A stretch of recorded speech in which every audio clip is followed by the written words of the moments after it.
Hello everyone, this is Braden Nave. Welcome to the Youth Room, a podcast by UPCI Youth Ministries. This podcast will focus on topics relevant to youth and young adults. Don't forget to subscribe and join us on the third Tuesday of each month.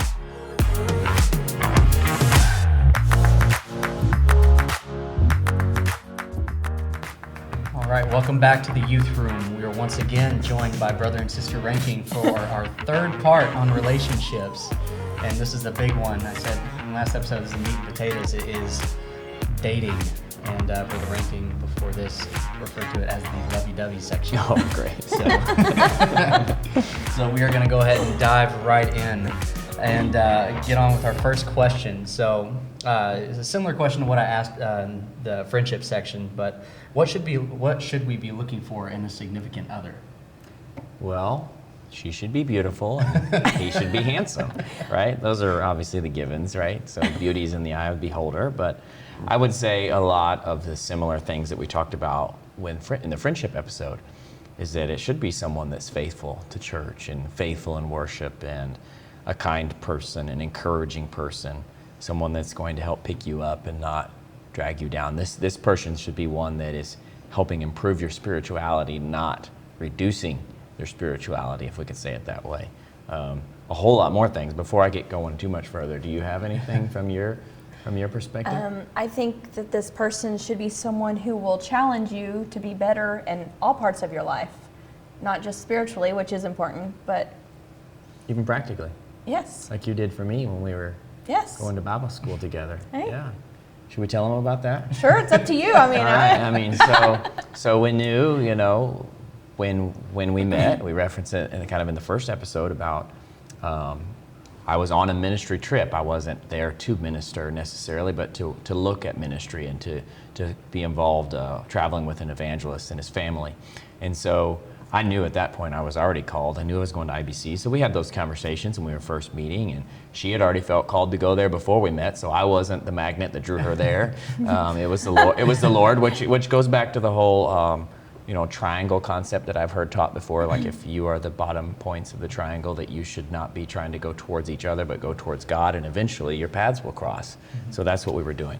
Anyways, so let me back up. So I said a lot to say this, that we knew I was called to preach, and so that means public speaking in front of people, holding a microphone, and people hanging on every word that you're saying. So we weren't married at that point. No. I think but we were just dating. We were pretty serious. Like, yeah. We I don't even think we were engaged yet. But. So this goes to challenge you to be better and practical tips. There was this, either a note card or a Post-it note of words you cannot say if you're going to be a preacher. I think that was the exact words that she had on there. Now, they weren't, obviously the givens are curse words, right? We all are not supposed to say those. These were like just words they just weren't nice words, right? They weren't words that someone, if I'm going to be a pastor, a preacher, evangelist, people would cringe if you say that word from the podium.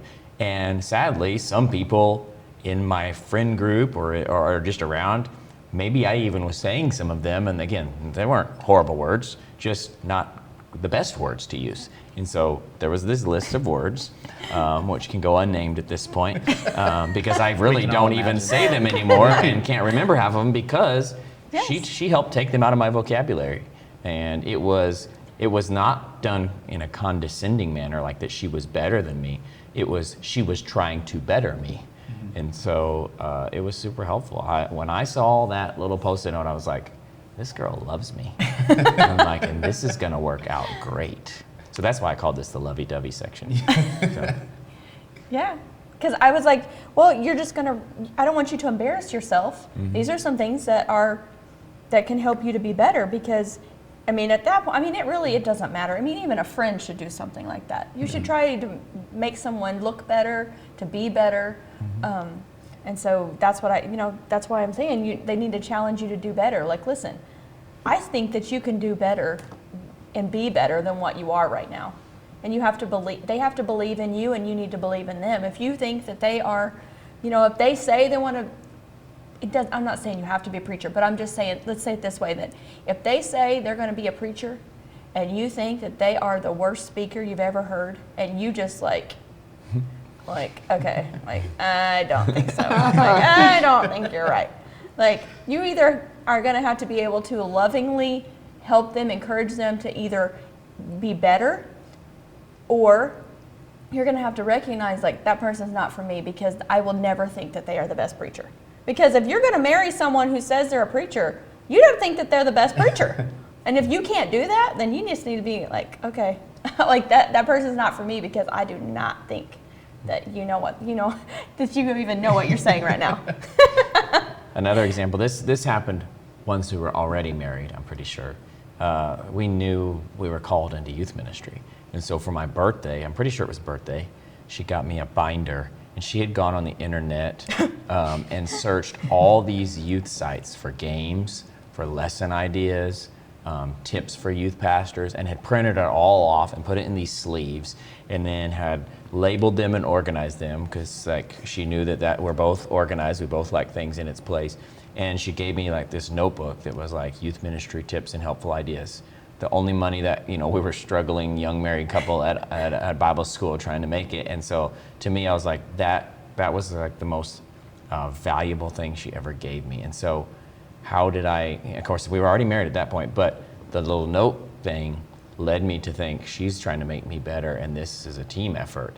And so then once we were married, she continued to do that, and she still does give me helpful things. I used to have this horrible habit of like adjusting my glasses, just like little things. And so someone who is not trying to upstage the other person, if you constantly feel like when you're in your friend group and you're at a game night or whatever, it's okay if like she wins more than you because if you're competitive. Or if you're competitive, she is. But if it's constantly like, it's like this battle to be upstaged in every story, and they have to like be one step ahead of you, it's like... You have to compliment one another. Yes, realize one another. Compliment, not compete. Good, great. we didn't even write that down. That's awesome. I'm okay. That's a good sermon. Yeah, Okay. absolutely. So I hope, I'll write it down. I think some shared hobbies, but even like we talked about in friendship episode, even some that, even if they do have different hobbies or different interests, they can help, stretch you in your experiences. And sometimes you can encourage them to join you in that hobby. Yeah. Yes. Absolutely. Like I've always loved to read. I am a reader, and I tell him for years, I'm like, you need to read, and he hated to read. He would read like a page and he'd be like asleep. Yeah. He likes to read a lot now. Yeah. He's been reading so much more. It's like every year he reads more and more. So, they can change, but you shouldn't try to find someone that you can change or want them to change, but there is hope. If there's things that you want them to do, it doesn't mean that they will never like it just because they don't. And another point about what should we be looking for in a significant other? That's a massive question. And so another thing is, don't think that person is going to, while they might make you happy and they might fill that hole in your heart as whatever, the good old Hallmark card would say, is that obviously you need to be happy with who you are first. That person shouldn't be the only thing that makes you happy, but you need to be confident in who you are and obviously your relationship with Jesus Christ first. He should complete you, because unfortunately life could, through sickness, through other things completely out of our control, it could take away, sadly, a significant other. And so we still need to find out who we are and our happiness and our peace and joy from Jesus Christ first. And then of course he gives us a helpmeet, right? And that other person to help complement us. So I think be happy with yourself And first. I would say too, like what you were saying earlier, that if you just try to do what God's wanting you to do, that you will eventually meet that person. So you shouldn't try so hard just to find your spouse. That shouldn't be your goal in life, because you'll meet that person when you're supposed to. Because some people settle. And if they would have just been doing what they should have been doing to begin with, they maybe would have held on just maybe another year. That perfect person could have been right there with them, that they could have, done amazing things together or whatever. And instead they settled. And so maybe they didn't fulfill everything God wanted them to do. And they always feel like there's something else, there's something I'm missing. So don't be in such a rush to find your spouse. that you do just end up settling for someone that you think is like, oh, okay, well, they're okay. I could live with them and I could love them. I can do this. That shouldn't be how you choose your spouse. Yeah. Awesome. Well, the one thing that kind of stuck out to me while listening to you guys, and it's all great stuff. This is a massive question. And, everything to be said about this, we would probably need another 5 episodes on just that one question. So, if for some reason that's not what you're looking for, please reach out to your youth pastor, to your pastor. You ask them the same question. They probably have a different stance, a different perspective that they can give you. So, there's definitely more resources and more to be said about that question. But the main thing I do want to kind of reiterate is just it's not, I'm trying to think of how to phrase it or how you guys phrased it. The person you're dating and the person you should be with should not be the person to make you better because they're better than you, but they should. I completely forgot to say. Y'all know what I'm saying. Compliment. Yeah. So, I don't know if that made sense. I kind of lost my train of thought there, but we'll move on. And this is actually a really important question, at least for me, and what I've noticed in young adults specifically, because we're trying to figure out what our calling is and what we're supposed to do. We're leaving college, trying to figure out what our purpose is, where we're supposed to go. But the question is, can you have a relationship with someone who maybe their calling doesn't align with yours? Maybe they're heading in a different direction ministry-wise. Can you have a relationship with someone like that? I think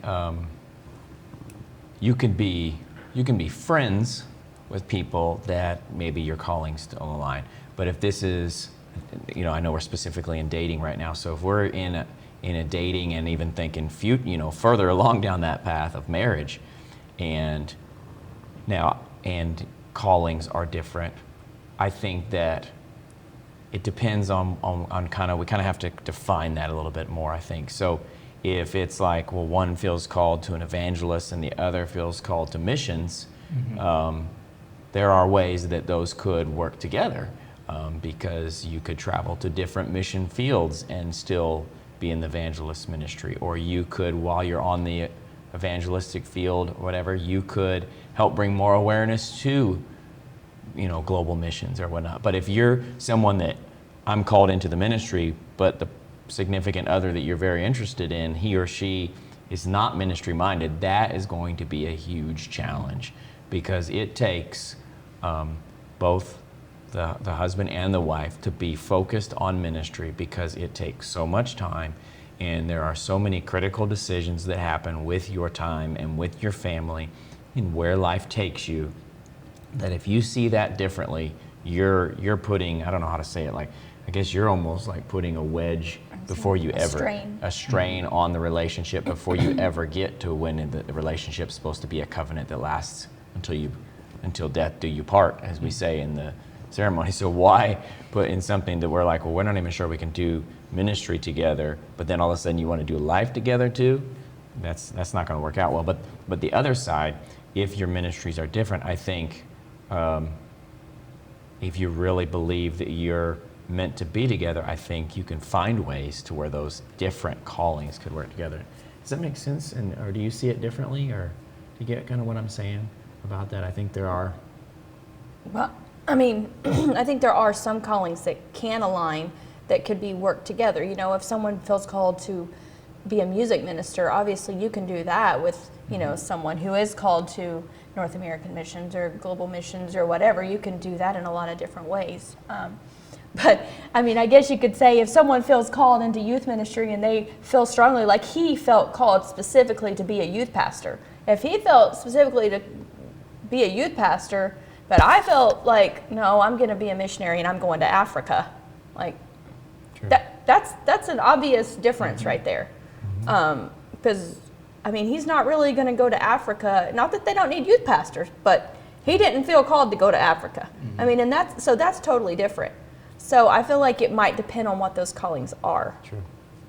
But like he said, though, if one of you feels strongly about you're going to be in the ministry and that is your main focus, but someone else feels more of a career path, Not that you can't have a career and be in the ministry, because you obviously have to be able to support yourself, because there are some careers that can support your ministry and that you can do together. There's many ministers who work full-time jobs, but some people are fully committed to just a certain career, and that's what they want to do. And sometimes, unfortunately, some people are even so committed to their career that they maybe don't even contribute and volunteer at their church. Well, if that's if that's what you're seeing, then that's obviously like, I want to be in the ministry and I feel called to do this, but my spouse only wants to go and work 50 hours a week.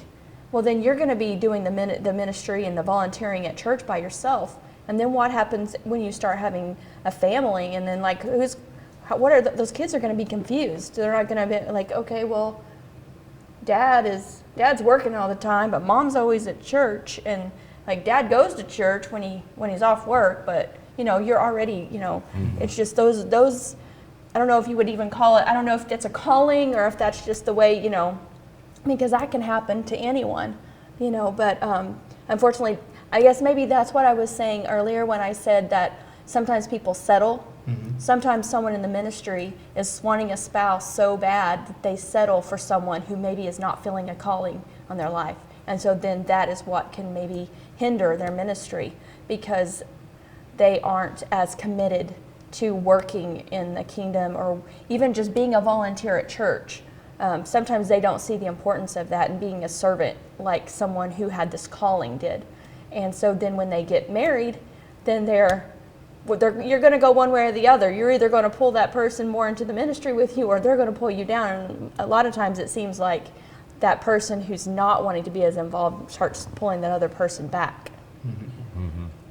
I would say too, some advice would be, as you kind of mentioned already, is try to talk to a variety of people about this. I know we're one perspective. We have our setting where I felt very specifically called to youth ministry. She, expressed to me that she felt called to be a minister's wife, and she wasn't even like, where'd that come from? Like from a young age. And well, obviously we know it's from God, but didn't quite put it together until we were together, right? And so, but there may be other people out there that maybe one spouse did feel called to a specific type of ministry and another one this, and so they're still moving the kingdom, but maybe one was for a season, and then when that season was over, maybe there's some couples in your church or around your life that they can testify to say, what, we agreed someday we'll be able to do both, but right now this ministry is first, so we're going to go headlong into this because this is it, and maybe God will open the door. And I've heard of others testifying that eventually they did get to, let's say it was to be evangelists first, and they did that, and then God opened the door to go to the mission field because they couldn't go to the mission field right away. So some of it's just practical sense, like you got to have some experience. So let's say neither one of them had been on an AIM trip or had been AIM. Well, you can't just go straight to the mission field. Usually you've got to go through this process. So sometimes we make the will of God to be so mystical or so like out there that it's hard to attain, or it's going to be some lightning bolt moment. Sometimes the will of God is just doing right now what you're supposed to, and very practical things. And a lot of times your preacher and ministers in your life, they can help you see that when sometimes you're so in the middle of it that you can't see the practical things. So that's some advice too, I would think. And I think most of the time, if you're honest with yourself, you can see it and you know it. And you just try to convince yourself that it's okay, we'll work it out. But if you're already feeling that hesitation, or you feel some kind of check, or you have multiple people telling you, well, you really need to think about this, or have you prayed about that, or that's probably a good indication that that's probably not going to be the person for you. Sometimes people just want to overlook that, and they go ahead and just push it on through, and then it's like, well, there were all these warning signs, you just ignored them. And that's all really good. So just kind of maybe give it for instance here, and kind of leading into our next question. So say, two people, know their calling, and they both have to talk to each other, and they both have determined that, this probably is not going to work. This can't be compatible in any sort of way.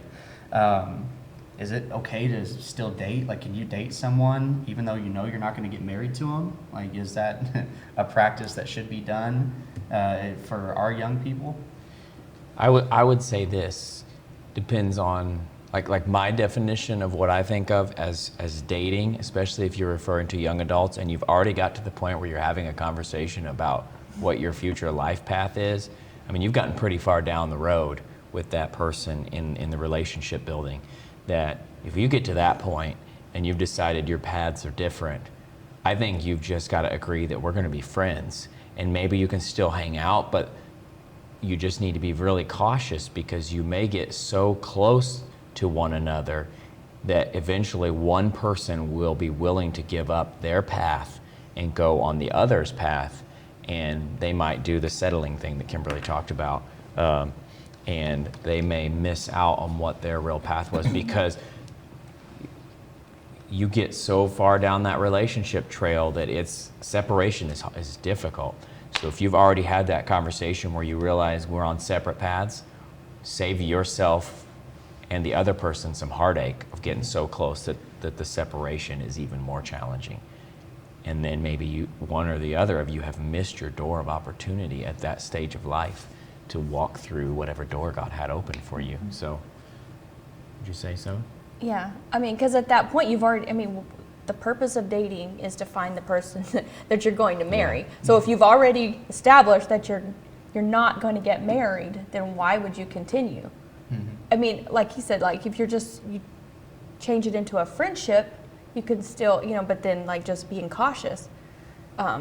Because you, like you said, like if you get too close, you've already shared, if you've gotten to that point to where you've established that, you've shared already so many maybe personal or intimate details about your life that it is going to be really hard to separate that, and just going to make it more difficult. And so you need to have that. I would say really, even if you were going to be friends, you shouldn't be close friends for a while. You need to just be maybe more of acquaintances for a while, especially if your heart is still attached, because you need to be able to heal from that so that you will be open for the relationship that is right for you. And that's probably where, if you all do have shared hobbies or interests, but he or she's not the one you're going to marry, then you would just want to hang out in a group with those people. If you're a part of the same friend group, that's a different situation, but you don't have to be. Yeah, one-on-one going out to eat is like, I mean, to me that's a date, so yeah. Anyhow. I mean, and I will say this, so I do think that when you are maybe 16 years old and if you're dating, you're not probably thinking at that point, I'm going to marry you. Mm-hmm. And maybe somehow in a conversation it came up about, well, I feel called to go to Bible college and do this, and this person says, well, I've never felt called to the ministry and I'm going to do that. I would say at that point it's just kind of like you're more, you're 16, you're not really thinking commitment. Mm-hmm. So I wouldn't say that that's like the deal breaker, like, oh yeah, I can't be friends with you anymore. I think it depends on your age and what that situation is. That's good. So I mean, obviously, if you're at Bible college and you're dating someone and you've gotten to that point and you're about to graduate, say, and you're trying to figure out where am I going next, mm-hmm. That's a totally different situation than a junior in high school who's just, oh, let's go out, let's go do that on Saturday, let's go hang out. That's totally different situation. So I think that I wouldn't take that seriously if you are in that younger age bracket to where you're not even talking marriage. I would say this is more for those people who are in that more serious relationship. Yeah. And speaking of age, if I could maybe ask you guys to put your parental caps on and your youth pastor hats. Is there a certain age that you think it's okay to start dating? Like, should young people wait till 16, 18 in college? Or Sure, I think there's different levels, like what we kind of just talked about. I would say that this is really going to vary, right, from family to family, mm-hmm. and even church. Some churches have suggestions, and guidelines, advice, whatever you want to call it.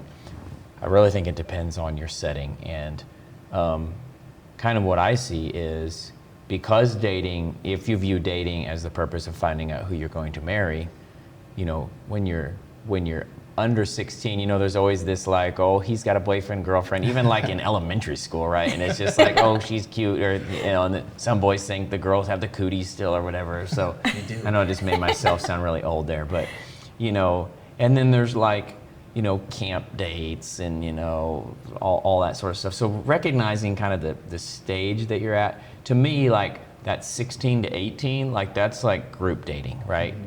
You should be like 4 of you going out together, right? Because there's accountability there and parents knowing what's going on and where it's going. And of course, curfews and all that sort of thing.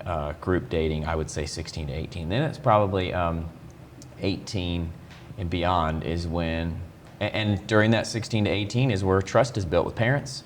And, then 18 and beyond is really when you can probably date more seriously. And then it depends on what you want to do too with your career and your life.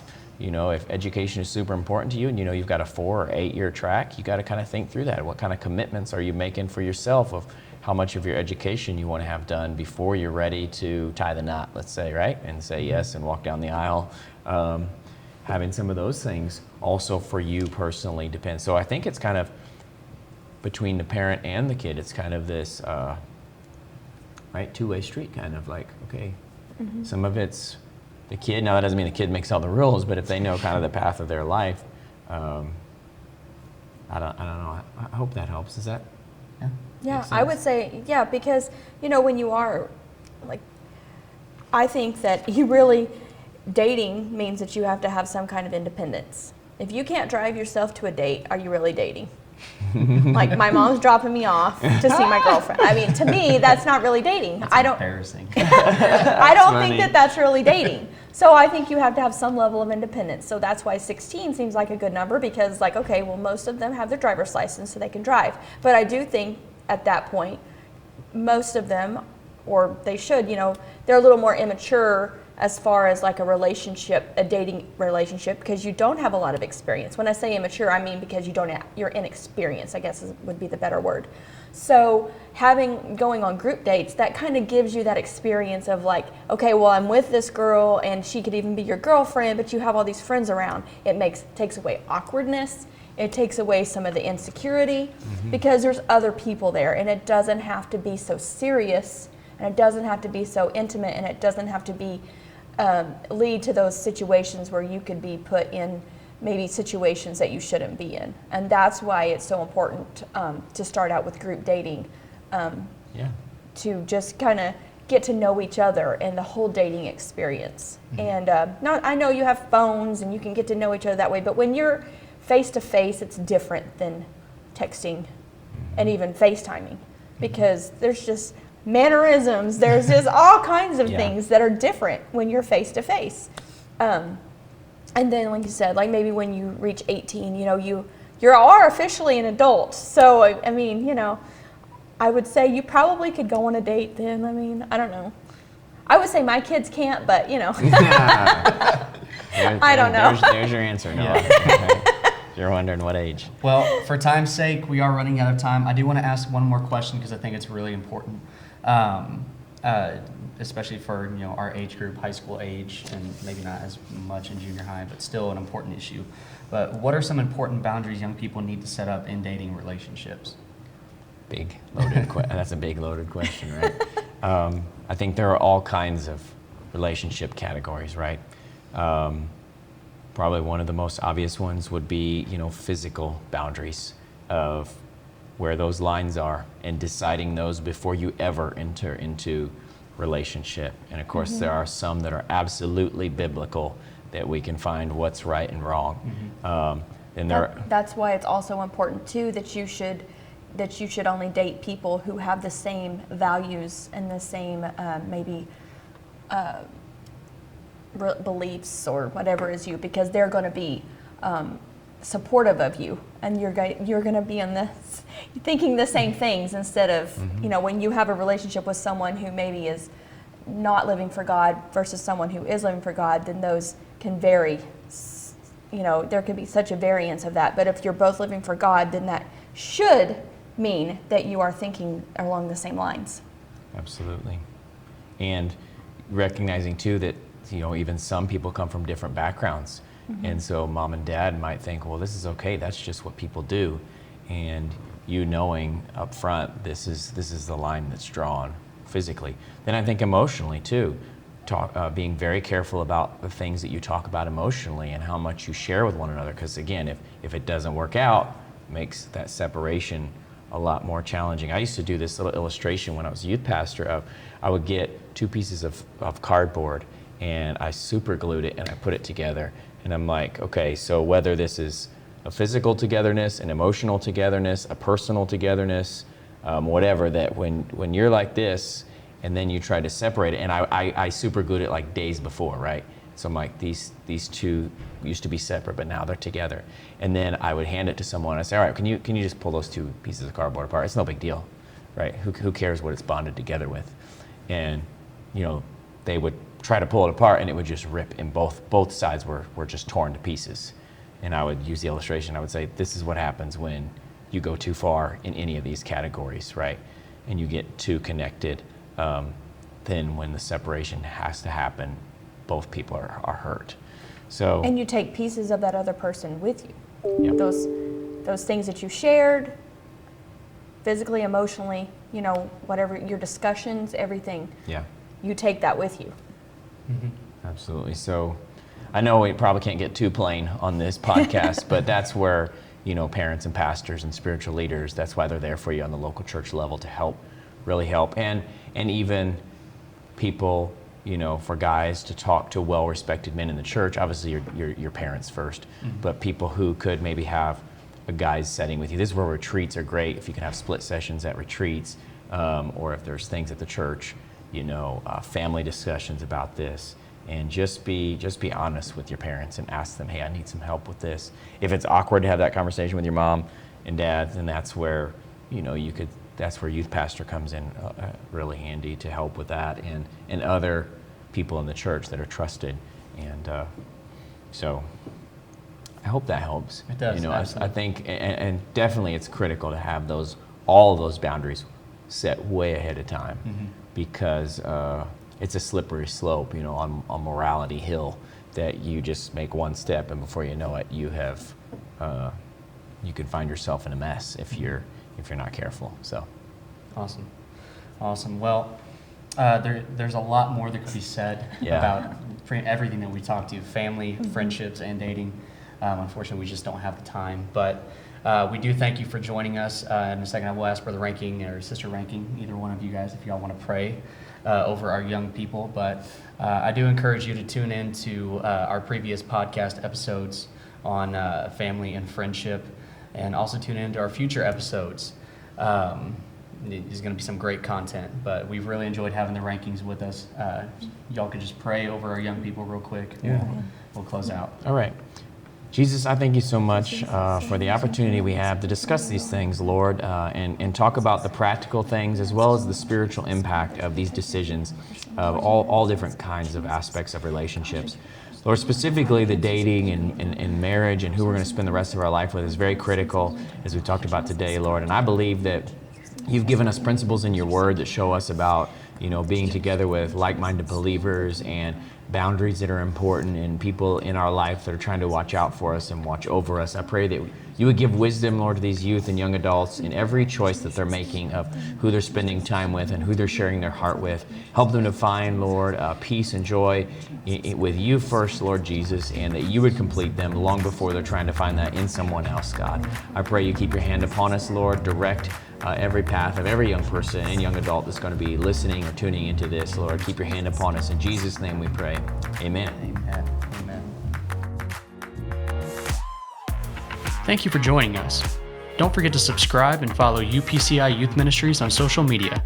We'll catch you next time in the Youth Room.